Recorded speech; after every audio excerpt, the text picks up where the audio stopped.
For our text this morning, I'd like to turn with you to the 19th chapter of the book of Acts, fifth book of the New Testament. Acts chapter 19. And I want to read just two verses, verses 21 and 22. Acts 19. When these things were accomplished, Paul purposed in the Spirit, when he had passed through Macedonia and Achaia, to go to Jerusalem, saying, after I have been there, I must see Rome.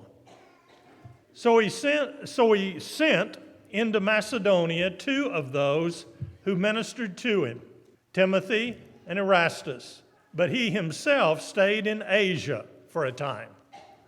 I want you to notice with me in verse 21, this expression, I must see Rome. First of all, I want to talk about the plans. Paul had been in the city of Ephesus, where he's speaking this particular this expression. He had been there 3 years, and he was ready now to move on. In fact, he had been in Ephesus longer than any other place during his journeys, during his ministry. So 3 years is a long time. And now, of course, he feels it's time to move on. It's time for a change, if you will. Notice two words in that verse. It says that Paul purposed in the New King James. That means he decided, he resolved, he purposed, he committed himself to something, to his course. And then the expression, I must see Rome. The must word here is a word that says obligation, responsibility. It's to be bound like with chains. In fact, the original word group has it used in that way. In fact, Paul in his letters will use that expression, bound with chains. Well, that's the word we're talking about here when he says, I must do this. The original word is found, for instance, in Matthew chapter 16, verse 21, when the Lord says, when he realizes the cross is ahead, he says, I must go to Jerusalem. Mark chapter 8, verse 31, again the Lord says, the Son of Man must suffer, die on the cross, and be raised the third day. Luke chapter 2 and verse 49, the boy, the 12-year-old Jesus says to his mother and father who don't understand what's going on when he's in the temple and hadn't gone home with them, I must be about my Father's business. In fact, those are the first words we have from the Lord. John chapter 4, verse 24, we must worship God in spirit and in truth. Acts chapter 5, verse 29, we must obey God rather than men. In Acts chapter 16, verse 30, what must I do to be saved? So when we see Paul using this expression, I must see Rome, it is a moral obligation to him to go to that great city.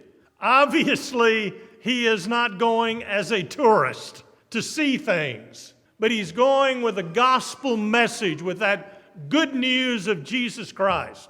I want to be there in the capital of the world of that day to preach the gospel to those people.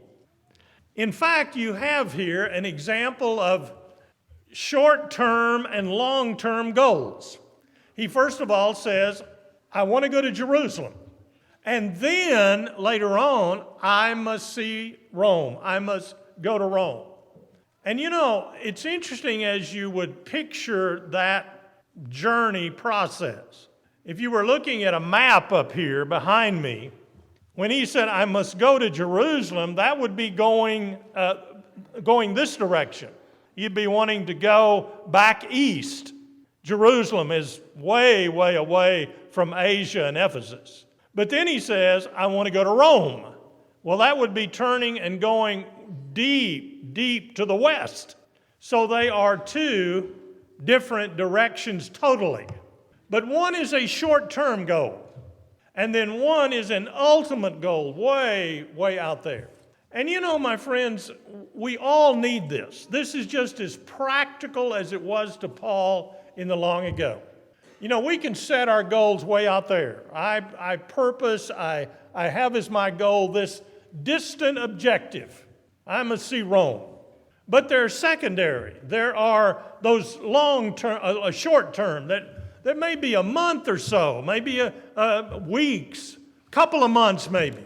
But there are those that are short-term in time. And I want to encourage you to think about both of those.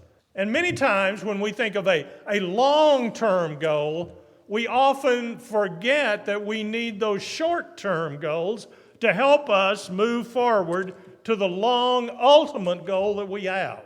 Well, that wasn't the Apostle Paul. He realized you need both of those in what you're doing. And I need them, and you need them as well. But what was the progress? How do we see all of this work out? In Acts 19:21, he says, I must see Rome. He does see Rome later, but it's all the way to Acts 28, verse 16. And you have the expression there, we came to Rome. 9 chapters later, we reach our goal. The mission is accomplished. But there was an amazing path from that statement to that reality. I want to track that with you to give you an illustration and help us as we understand reaching our goals and reaching those objectives that we have in our lives. Before he even leaves Ephesus, he is nearly killed in a terrible riot there. Then he travels. He's able to leave there with his life, and he hurries on to Jerusalem ultimately. But as he makes it to Jerusalem, he is seized in the temple there in Jerusalem, again in another terrible riot. In fact, he's brought to trial before the Sanhedrin court. That's the highest court of the Jewish nation. In 23:10, he's nearly torn to pieces within that court. Can you imagine the Supreme Court of the United States having a brawl within it and somebody on trial or people involved in the presenting a case being attacked by the justices there? That's what happened. He's nearly killed and torn to pieces there. In fact, in Jerusalem at that time, a group of people swear an oath. They will not eat or drink anything till they've killed Paul. Well, a Roman soldier realizes this man's life is gone if I don't do something about it. And so he moves Paul from Jerusalem up northwest to Caesarea, which is the political capital of the country of that day. And then there is a trial before Felix, the governor. Well, that doesn't work out very well. And then Paul is kept in prison for 2 long years waiting. 2 long years. Then another new governor comes on the scene. His name is Festus, and Paul has a trial before him, and it's inconclusive. Then there is a new hearing, again before the same Festus, and a King Agrippa. And he appeals to Caesar, meaning as a Roman citizen, he can appeal in the trial process to go all the way to Rome for a trial because he feels injustice will be his if he stays there in that area. And so he makes that appeal to Rome. And so the journey begins. The journey begins, and it is the most exciting, longest account of a sea voyage from the ancient world. In other words, you can look at Homer, the Iliad, you can look at all of those great documents from the ancient world, and none of them are as long and as exciting as this journey of the Apostle Paul. And it's a great adventure on the high seas. A terrible storm comes up. In fact, in the midst of that, Paul offers hope, if you will, to the hopeless. There is a shipwreck, and the ship is lost. But God had told Paul, look, all of the people on board will be saved. And that's what happened. 276 people were on board that magnificent ship. And though it was destroyed, not a single one of those souls on board lost their lives. So finally, after they stayed on the island of Malta for 3 more months, make that journey then over to Italy and make their journey up the boot, if you will, they come finally to Rome. Now, I've just, in the most abbreviated sense, given you all that happened in that period of time. From the time when he says, I have this goal in mind, and when it is literally finally accomplished. My third point then is what I want to call practical lessons from all of this. First of all, I want to emphasize again the importance of goals. There are folks that actually stumble through life without much meaning. You know, when you don't have direction, self-direction, self-guidance, and you're not aiming for anything, guess what? Not much happens. Not many things are accomplished.